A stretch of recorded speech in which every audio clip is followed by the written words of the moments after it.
ಮಕ್ಕಳ ದಾಖಲಾತಿಯನ್ನು ಹೆಚ್ಚಿಸಲು ಹಾಗೂ ಮಕ್ಕಳು ಶಾಲೆ ಬಿಡುವುದನ್ನು ತಡೆಗಟ್ಟಲು ಶಿಕ್ಷಕರು ಕೈಗೊಂಡ ಕ್ರಮಗಳು.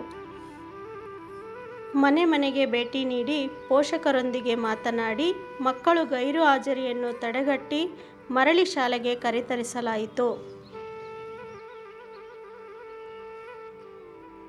ಶಿರೀಷ ಎಂಬ ವಿದ್ಯಾರ್ಥಿ ಗೈರುಹಾಜರಾಗುತ್ತಿದ್ದು ಮನೆಗೆ ಭೇಟಿ ನೀಡಿ ಪೋಷಕರ ಮನವೊಲಿಸಿ ಶಾಲೆಯ ಮುಖ್ಯವಾಹಿನಿಗೆ ತರಲಾಗಿದೆ.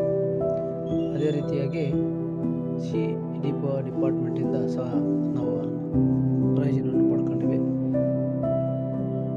ಕೊತ್ತೂರು ಮಹಾಲಕ್ಷ್ಮಿ ಎಂಬತಕ್ಕಂಥ CWSN ವಿದ್ಯಾರ್ಥಿ ಮನೆಗೆ ಭೇಟಿ ಕೊಟ್ಟು ಪೋಷಕರ ಮನವೊಲಿಸಿ ಆ ವಿದ್ಯಾರ್ಥಿನಿಯನ್ನು ಶಾಲೆಗೆ ಕರೆತರಲಾಗಿದೆ.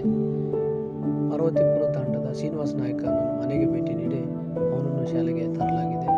ಗೂಳೂರಿನ ಶಿರೀಷ ಎಂಬ ವಿದ್ಯಾರ್ಥಿಯನ್ನು ಶಾಲೆಯ ಮುಖ್ಯವಾಹಿನಿಗೆ ಕರ್ಕೊಂಡು ಬರಲಾಗಿದೆ. ಬೊಮ್ಮಯ್ಯಗಾರಪಲ್ಲಿ ಆನಂದ್ ಎಂಬತಕ್ಕಂಥ ವಿದ್ಯಾರ್ಥಿನಿಯನ್ನು CWSN ವಿದ್ಯಾರ್ಥಿ ಮನೆಗೆ ಭೇಟಿ ನೀಡಿ ಗಣಿತ ಶಿಕ್ಷಕರಾಗಿದ್ದ ಕಾದಿನಾಡ ಮತ್ತು ನಾವು ಕರೆತರಲಾಗಿದೆ. ಹಾಗೆ ನಮ್ಮ ಚಂದ್ರಾಯನಪಲ್ಲಿಯಲ್ಲಿರ್ತಕ್ಕಂಥ ಶ್ರೀಹರಿ ಎಂಬ ವಿದ್ಯಾರ್ಥಿಯನ್ನು ಮಹಂತ್ ಎಂಬ ವಿದ್ಯಾರ್ಥಿನಿಯನ್ನು ಕೂಡ ಶಾಲೆಯ ಮುಖ್ಯವಾಹಿನಿಗೆ ಕರೆತರಲಾಗಿದೆ. ನಂತರ ECO CRP ನಾವು ಭೇಟಿ ನೀಡಿ ನಲ್ಪಡ್ಬೊಲೆ ಗ್ರಾಮದ ಊರಿನ ಹೊರಹಂಚಿನಲ್ಲಿದ್ದಂತಹ ಗಂಗೋತ್ರಿ ಎಂಬ ವಿದ್ಯಾರ್ಥಿನಿಯು ಗೈರು ಹಾಜರಾಗುತ್ತಿದ್ದು ಪೋಷಕರು ಬಹಳ ಬಡತನದಿಂದ ಇದ್ದು ಅವರು ಊರಿಂದ ಊರಿಗೆ ಪಲಾಯನ ಆಗ್ತಾ ಇದ್ದು ಅವರನ್ನು ಕೂಡ ಶಾಲೆಗೆ ಕರೆತರಲಾಗಿದೆ, ಪ್ರಯತ್ನ ಮಾಡಲಾಗಿದೆ. ನಂತರ ಶ್ರೀಲಕ್ಷ್ಮಿ ನಲ್ಪಡ್ಬೊಲೆ ಎಂಬ ವಿದ್ಯಾರ್ಥಿನಿಯು ಗೈರು ಹಾಜರಾಗುತ್ತಿದ್ದು ಮನೆಗೆ ಭೇಟಿ ನೀಡಲಾಗಿದೆ. ನಂತರ ಪೋಷಕರ ಮನವೊಲಿಸಿ ಚಂದ್ರಾಯನಪಲ್ಲಿ ರಂಜಿತಾ ಎಂಬತಕ್ಕಂಥ ಇಬ್ಬರು ಅಕ್ಕ ತಂಗಿಯರನ್ನು ಮನೆಗೆ ಭೇಟಿ ನೀಡಿ ಪೋಷಕರ ಮನವೊಲಿಸಿ ಅವರಿಗೂ ಕೂಡ ಶಾಲೆಯ ಮುಖ್ಯವಾಹಿನಿಗೆ ತರಲಾಗಿದೆ. ಈ ನಿಟ್ಟಿನಲ್ಲಿ ಪೋಷಕರ ಸಭೆಯನ್ನು ಶಾಲಾ ಹಂತದಲ್ಲಿ ಆಯೋಜಿಸಲಾಗಿದೆ. SDMC ಸಭೆಗಳನ್ನು ನಡೆಸಲಾಗಿದೆ.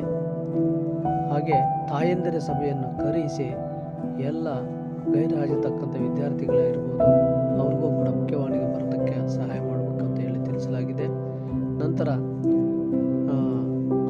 ಆರೋಗ್ಯಕರವಾಗಿರ್ತಕ್ಕಂಥ ಜಾಥಾ ಕಾರ್ಯಕ್ರಮಗಳು, ಪಲ್ಸ್ ಪೋಲಿಯೋ ಕಾರ್ಯಕ್ರಮ ಗೂಳೂರಿನ ಗ್ರಾಮದಲ್ಲಿ ವಿದ್ಯಾರ್ಥಿಗಳಿಗೆ ಆರೋಗ್ಯ ಇಲಾಖೆಯಿಂದ ಆರೋಗ್ಯ ತಪಾಸಣಾ ಕಾರ್ಯಕ್ರಮವನ್ನು ಆಯೋಜನೆ ಮಾಡಿರ್ತಕ್ಕಂಥದ್ದು. ಶಾಲಾ ಹಂತದಲ್ಲಿ ಜಿಲ್ಲಾ ಮಕ್ಕಳ ರಕ್ಷಣಾ ಘಟಕದ ವತಿಯಿಂದ ಕಾನೂನು ಅರಿವು ನೆರವು ಕಾರ್ಯಕ್ರಮ ಮತ್ತು ಹೆಣ್ಣು ಮಕ್ಕಳ ಸುರಕ್ಷತೆಯ ಬಗ್ಗೆ ವಿಶೇಷವಾಗಿರ್ತಕ್ಕಂಥ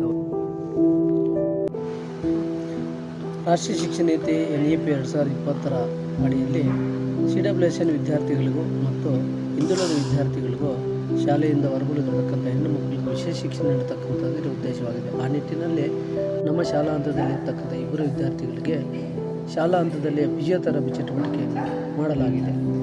ಪೋಷಕರನ್ನು ಶಾಲೆಗೆ ಕರೆಯಿಸಿ ಮನೆಯಲ್ಲಿ ಕೂಡ ಮಕ್ಕಳನ್ನು ಸದೃಢವಾಗಿ ಬೆಳೆಸುವಂತೆ ಮಾಡೋದಕ್ಕೆ ಮನೆಯಲ್ಲಿ ಈ ಒಂದು ಫಿಸಿಯೋಥೆರಪಿ ಕೊಡಲು ಅವ್ರಿಗೂ ಕೂಡ ತರಬೇತಿಯನ್ನು ನೀಡಲಾಗಿದೆ.